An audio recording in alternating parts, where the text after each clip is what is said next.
back to the show. This is the Business Mastery for Startups, Scaleups, and Early Stage Companies with your host, Jerry Gadori. On today's show, I have my good friend Aaron Birnbaum, who, quick trivia point, I met at a cybersecurity conference about a year ago, became friends with. In those days, he was acting as a VCSO and doing some cybersecurity consulting. And he had a little secret in his back pocket, and that's what we're going to talk about today, and that's TRaViS, his incredible AI cybersecurity tool. But before we dig into that, Aaron, why don't you tell our listeners a little bit about yourself and kind of how you wound up here? Sure. Thank you, and thank you for having me. Nice to see you again. I've been an entrepreneur for a long time. I was the kid that would go to the grocery store and buy the Hubba Bubba 100 pieces for $7 and then go sell them for a quarter at my school. Jolly Ranchers in my school, but that's an awesome story. You must have gone to the highfalutin school. But yeah, I had my dad still teases me. I bought at a garage sale these white, like they're just lights basically, but they had a little light bulb and a blue filter and a red filter, and they were called the Orb. And I'm like, I'm going to make $1 million selling these things. And I picked them up for like $1. And I probably still have them in my dad's basement. So I'm a very big believer that you shouldn't be afraid to fail.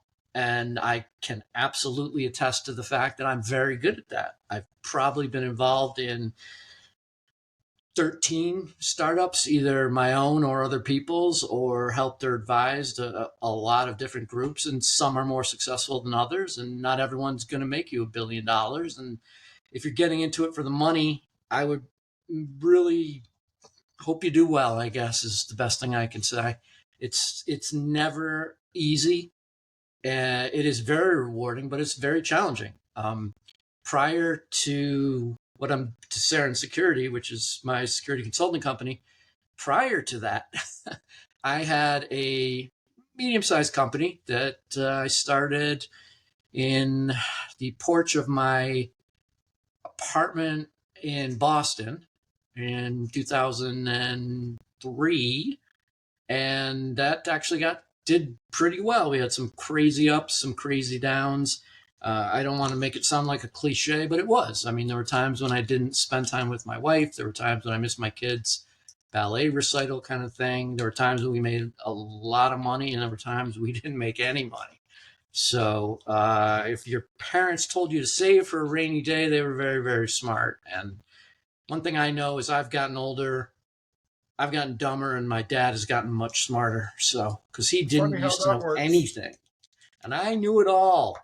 But the company, we were in business about 13 years, lucky 13. And I woke up one day, my phone was blowing up, and it was, hey, we got a problem. The website's down. I'm like, nah, the website doesn't go down. That's just not how it works. And I was I guess, chief technologist as well as PCI compliance officer and 25 other hats. As anyone that's been involved in the startup will know, you learn how to do everything, or you get someone to do it, and it's a lot cheaper when you do it yourself. But for example, here's one of my pieces of advice. I'm actually red, green, and green, blue colorblind.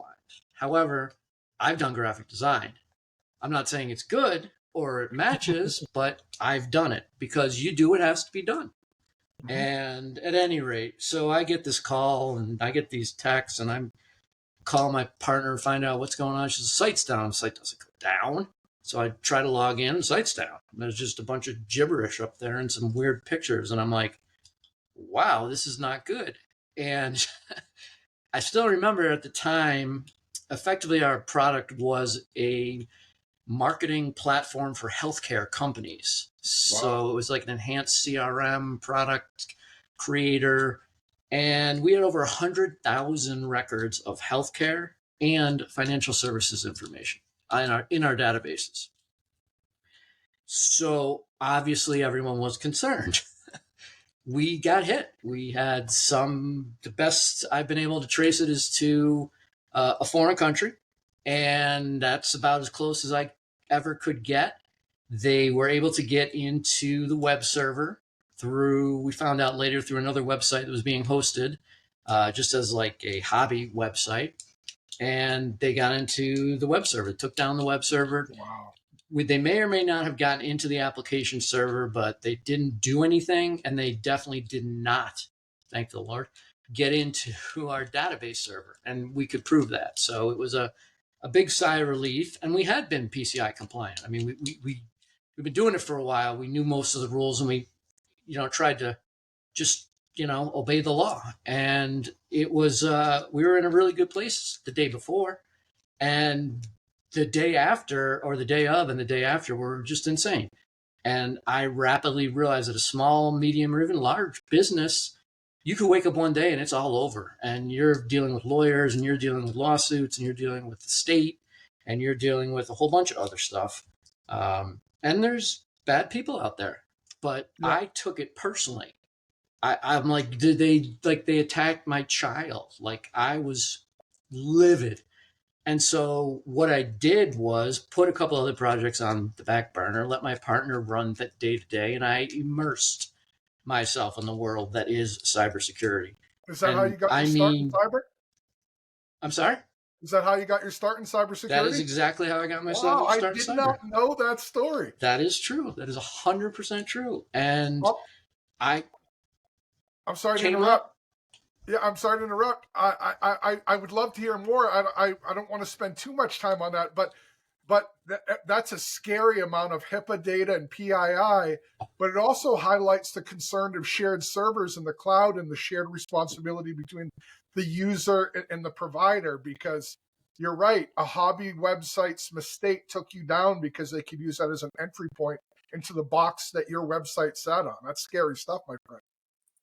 Yeah. So I came up about 2 years later and learned a lot, and had met a ton of really great people, gone to conferences. I've been started speaking at some conferences, and I really liked it. I was definitely a geek at heart as a child, and I had always used technology, so I always kind of kept my fingers in it. But I really enjoyed it. I really liked it a lot, and things didn't work out with my partner, and I needed something to do. And I'm walking through the capital of bustling New Hampshire, Concord, and it's all these lawyers for the state and the state senate and the government and everything. And I'm like, I wonder who manages their security. I'm sure they have a managed service provider, but who's doing security? Because MSPs at the time really weren't doing security, or didn't think they were supposed to be doing security. So that was the genesis. I'm like, I'm going to start a company, and what could go wrong? Not like a global pandemic's going to hit in about 6 months or anything. So, that was a left that none of us saw coming. Yeah.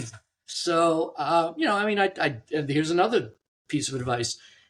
Do what you got to do to live, because you can have your dream and you can want to do an incredible thing, and it's going to work, but you got to pay the bills. I mean, I got a wife, I got a kid, I got a dog, I got a mortgage, I got a whole bunch of stuff. You got a ridiculous amount of guitars. You got to do that.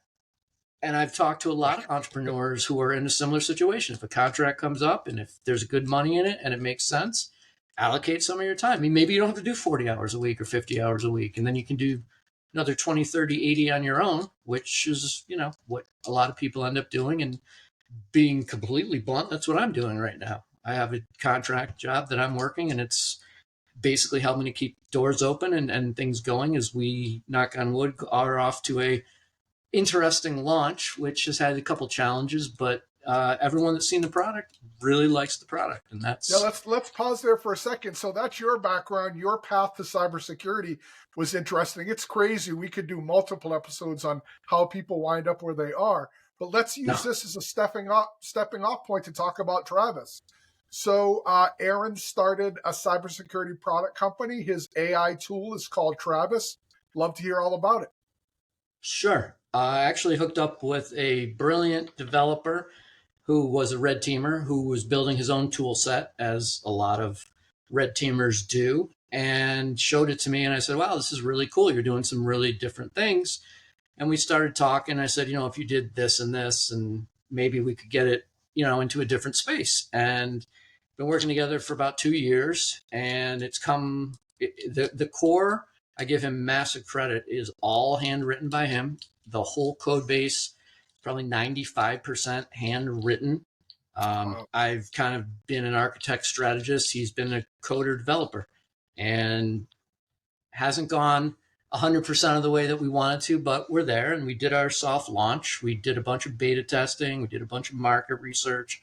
We did all the things that you're supposed to do and talked to a lot of different people and networked and got some great feedback and really saved us. And if again, another piece of advice is you may know your idea is the greatest thing in the world, but the world doesn't know your idea is the greatest thing in the world. And talking to your spouse or friends who are all going to be like, yeah, that's great, is good. But going out and getting some objective advice is very valuable.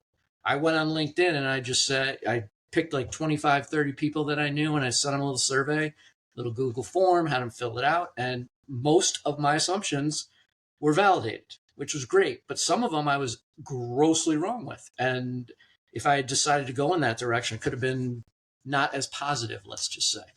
But what TRaViS does is... Can I pause here for a quick second?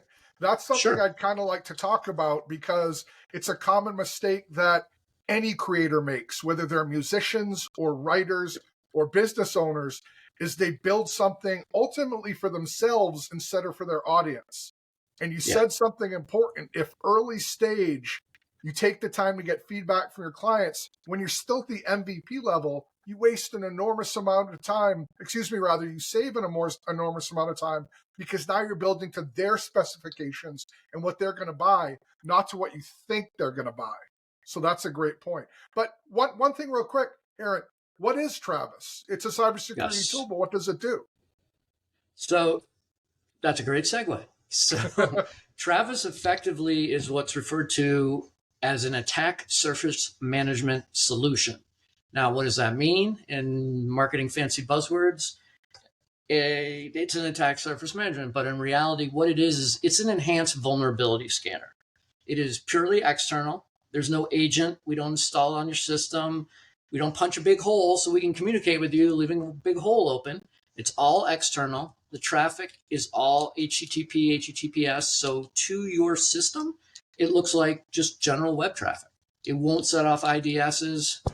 It won't set off IPSs or any security measures. It won't create a whole bunch of very strange log files that will drive your security guys crazy.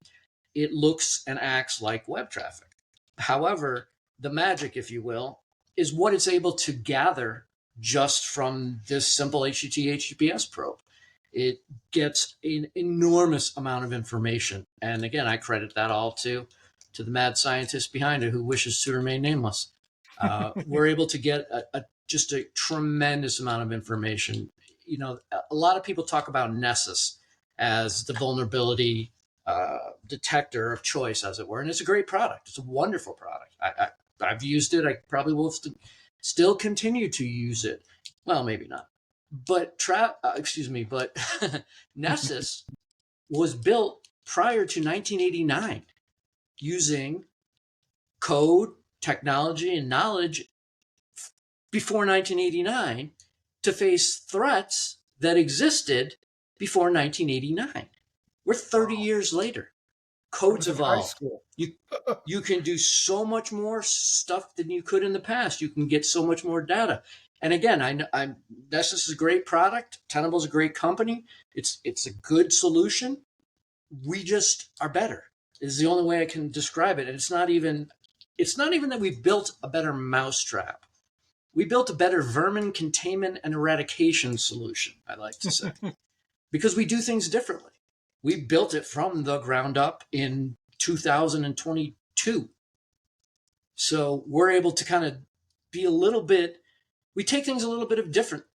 Are we still scanning? Yes. Are we still getting domains, subdomains, IP addresses, firewall, CDNs, all that? Yeah, absolutely.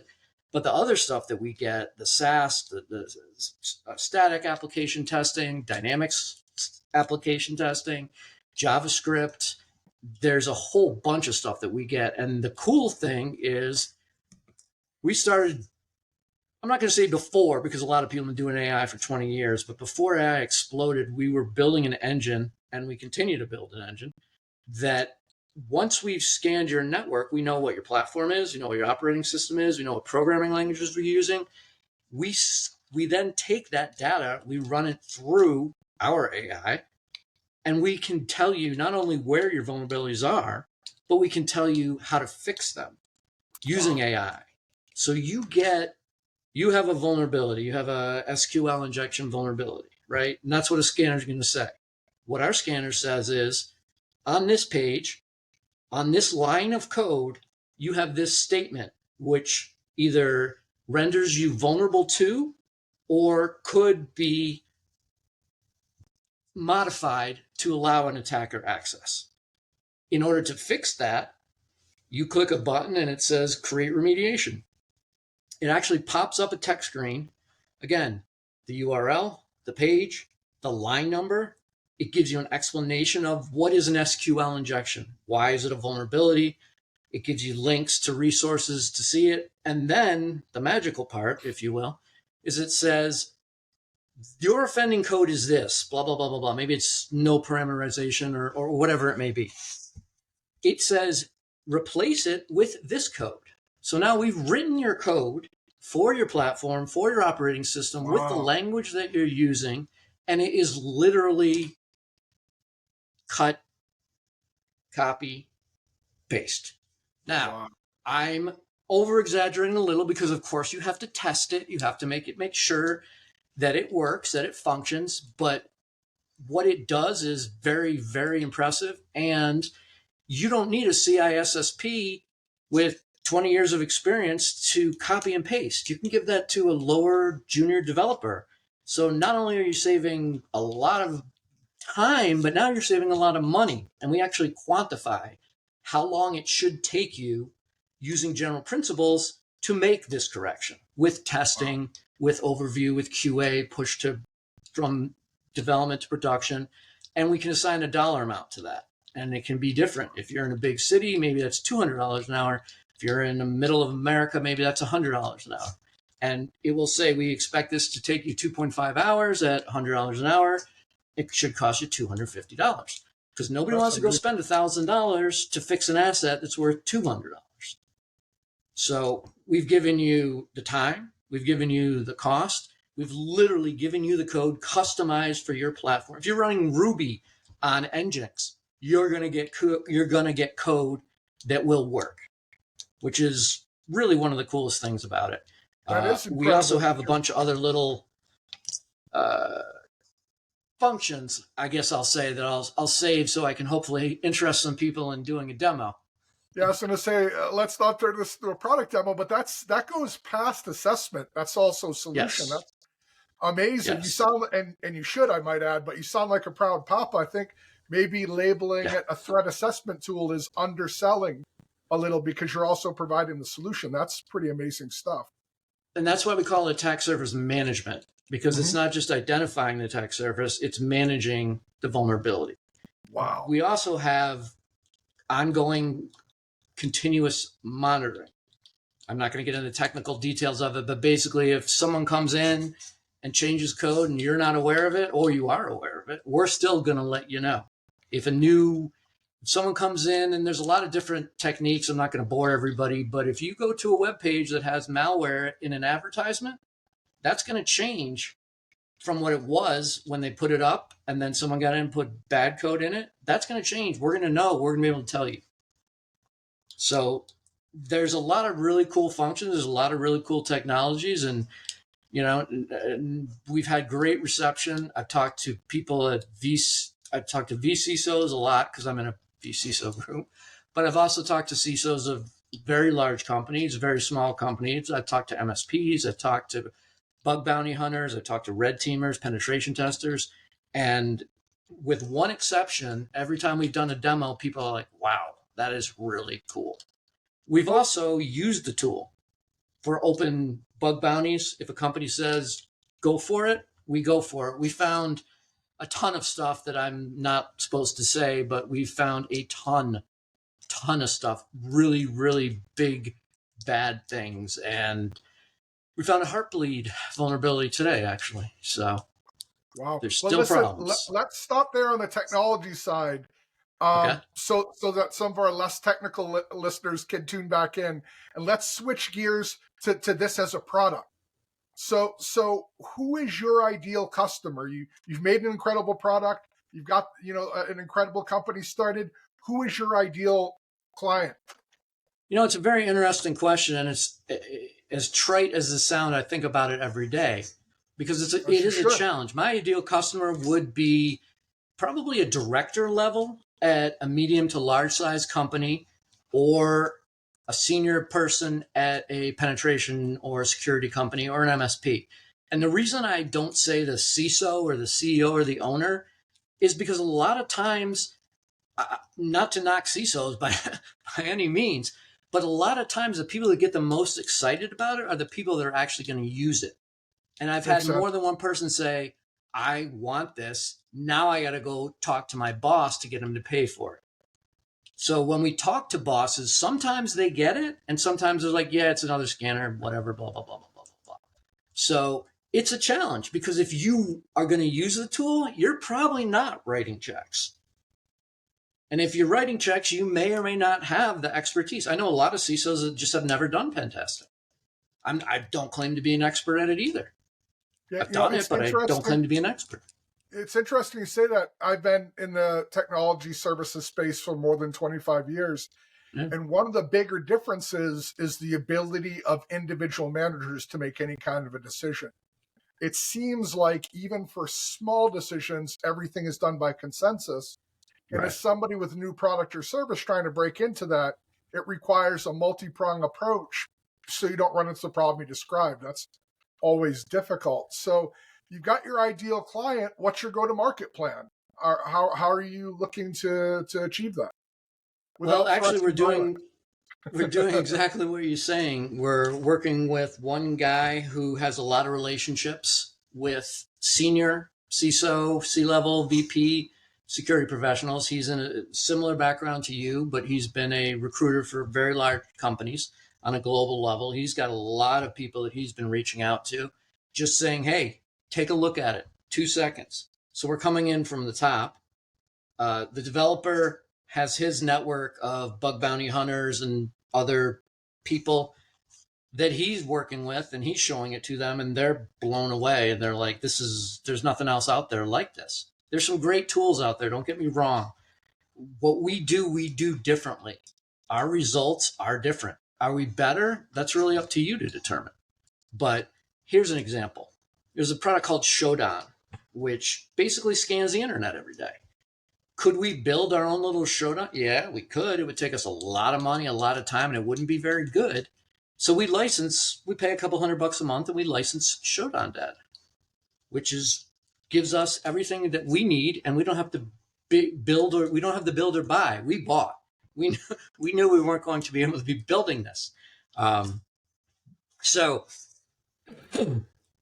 we, like I said, 95% is our code, but the 5% that isn't is best of breed providers to be able to allow us all the functionality that any other company is really going to give us. That's awesome. And you asked me a question, which I kind of just forgot. Sorry. Yeah, you did. You kind of left fielded us. That's okay. I was asking about your go-to-market strategy, but you mostly hit on that. Let's switch gears one last time. Last question. What would you, a more seasoned entrepreneur with another venture under your belt, what advice would you give to somebody who maybe has a product idea similar to yours, a software product? What advice would you give them in getting started? Well, it's funny, actually. A couple of years ago, I was just in a bad mental place, and I kind of locked myself in my room for a weekend and started writing a book on how to fail at business. Because I'm like, I've done it. I've failed a lot of times. One of my friends used to tell me the best way to be successful is to hurry up and fail. And I actually take that really, really to heart. There's the old phrase, if you lose, but don't lose the lesson. And I've worked for startups, and I have lots of paper and billions of dollars in equity or of some company that doesn't exist anymore. And I was young and I tried it. And I encourage it. I have a $10,000 t-shirt, as we used to call them. But don't do it yourself. Try to find a co-founder, try to find a mentor, try to find a sponsor. Every state has small business development groups. There's the Small Business Administration. There's probably a maker group or a hacker group or a tinker group in or near you, but get as much input as you can from other people, because again, I thought we were going this way and then we are going to make a right. We're going this way and we made the left or whatever way the mirror. I'm all confused with the cameras, but you have to check your ego at the door. Your ego does not pay your mortgage, and you can be wrong, and you have to be willing to be wrong. And the people that you're going to go into business with or that you're going to work with, they have to be able to tell you you're wrong or we're not going to do this. This doesn't make sense, and here's why. But the best thing I can say is, for me personally, is I really value my network, primarily on LinkedIn, on Twitter, formerly X or whatever it's called this week. And I make it a point to when I post, generally, I try to add value. I try Yes. not to just post going, this guy sucks. And sometimes I get in a bad headspace and I hate everyone and I start posting and then somebody reminds me I probably shouldn't be that grumpy old man. But talk to your network, utilize your resources. If you're connected to 600 people, at least 10 of them will probably give you a response or, say, hey, listen, I have this idea. Can I just run it by you? And it doesn't matter if you're, the CEO of whatever or, Larry the pizza guy. Larry the pizza guy's got an opinion. And maybe it's right, maybe it's wrong, but the more feedback you can get, the better. And the more, when you throw an idea out, like if I call you and say, hey, Jerry, I have this idea, you're going to tell me, hey, that's really cool. Now you should go to this company because they've already done it. So don't waste your time because they've done it and they did it really well. Go find something else to do. Or that's a cool idea, but I think you might have this problem, that problem, or this problem. And if I can come back to you and say, yeah, I thought about that though, and this is how I'm going to address each of these problems, that's going to, you need to go into, my philosophy is when I go into a meeting, I need to be able to answer every single question without going, I want to have it. I want to know it. Like you asked me about my product, I got to know it. You asked me about the industry, I got to know it. I'll tell you something else. Again, full disclosure, I have a spreadsheet with 78 companies that I track that could be considered competitors to us. Now, some of them are absolutely direct, but there's only a few of them. And some of them, they offer vulnerability scanning as a function. And so I include them as competitors because I watch what they do. I see what they do. I see where they're spending marketing dollars. I see, what kind of programs they're doing. Nobody's a genius. Well, I shouldn't say that. Of course, everyone's a genius, but you can't know everything. No one can. Yep. But some of these big companies have 25 people to do one job, and they're the best in their field. Watch what they do and replicate it. If I can jump on there for just a minute, you said a couple of things that are worth unpacking, I think. The biggest one for me is don't go it alone. There's an old African proverb that I love that says, if you want to go fast, go by yourself. But if you want to go far, bring friends. Absolutely. So I'm all about staying lean in the beginning, but you can't allow yourself to fall into an echo chamber. Yes. You hit on, that's the second part. I talk often on this show and on my LinkedIn posts and on my YouTube videos about the importance of building a network. Because when you're by yourself or in a very small group of guys that you're working, 18-hour days together, it's really easy to start regurgitating the same idea to the same person who's already heard it.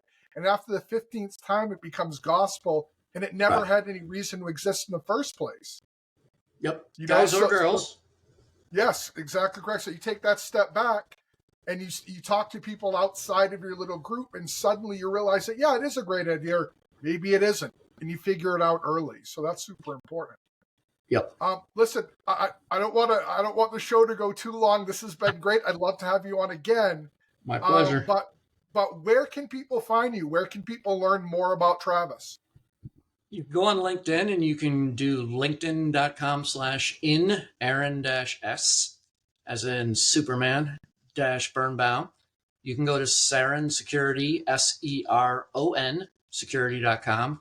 Or if you want to go right to the horse's mouth, it's TRaViS, TRaVIS ASM for attack surface management. So it's TRaVisASM.com. Awesome. Well, I'm gonna focus on the horse's mouth. So in the show notes, there will be the link to Aaron's LinkedIn if you want to reach out to him directly. There will also be the web address for TRaViS. I'll also include the link for our brand new Startup Leaders Guide. It's a free download, And for anybody who downloads it, there's also the first chapter of the book, Destination Player, in audio format, so you can hear it. And it's not my voice; it's somebody else, so you get a little different voice there. But both of those things will be in the show notes. I want to thank Aaron Birnbaum for coming on today and talking about his product TRaViS and his awesome new company. Thank you. Again, welcome to come back another time, Aaron, but let's go ahead and call it a show for today. So with no further ado, you all go out and build something incredible, and we'll talk again next week. Thank you, Jerry. You're welcome.